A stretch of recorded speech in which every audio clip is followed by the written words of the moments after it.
What is the largest power of 3 contained in 200 factorial?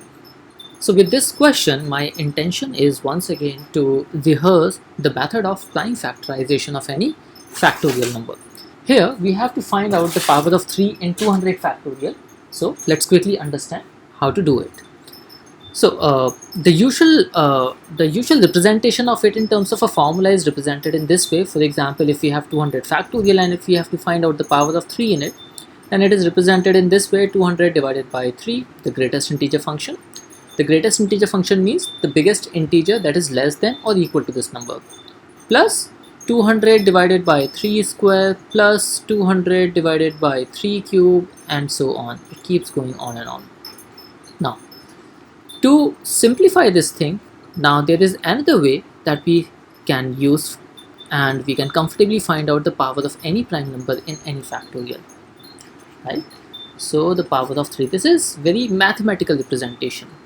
Now the logical representation goes like this: if we have to find out the power of 3 in 200 factorial, we simply start dividing 200 by 3.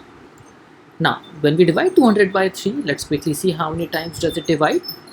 So the answer is 66 times, and then there is some remainder, but we don't write the remainder, we only write the integer quotient.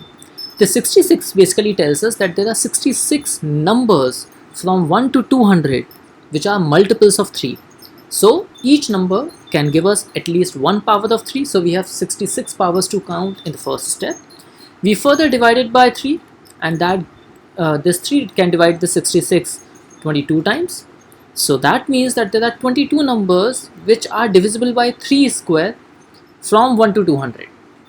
So that means the first power was counted in this step and the second powers have been counted in the second step.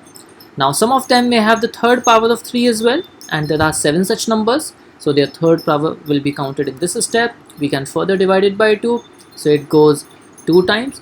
Now 2 cannot further be divided by 3, so here the total powers of 3 can simply be calculated by adding all these numbers. So we have 88 plus 9, that becomes 97, and that's what our answer is.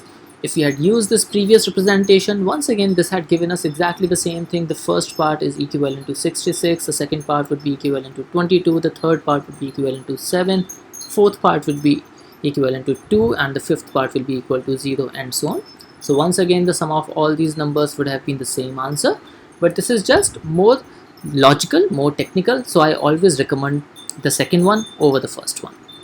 I hope I could explain my intention behind explaining these two methods. Thank you so much for watching this video.